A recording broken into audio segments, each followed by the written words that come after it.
इनके जैसे जो कलाकार हैं, मुझे लगता है कि यही लोग जो है संस्कृति को जीवित रखे हुए हैं। हम आजकल जितने ही फोनों में देखते हैं वो बाजारीकरण है।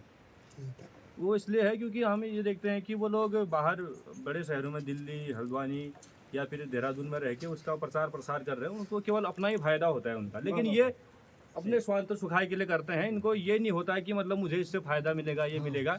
ये अपने आनंद के लिए, जैसे पहली बार जो जंगलन में घसार गहनी बह यो जी की स्वाच ही मतलब क्या है कि इनमें का सुनना भी जगह नहीं में तो खब्बे ने सुने आप उधर पे जो आवाज़ों में अबर गहनेर भाई, तो ये आवाज़ जो हमारा जो हृदय का जो एक हिसाब से झकझोरता है ये, इसीलिए ये चीज़ हमें ज़्यादा पसंद आती है।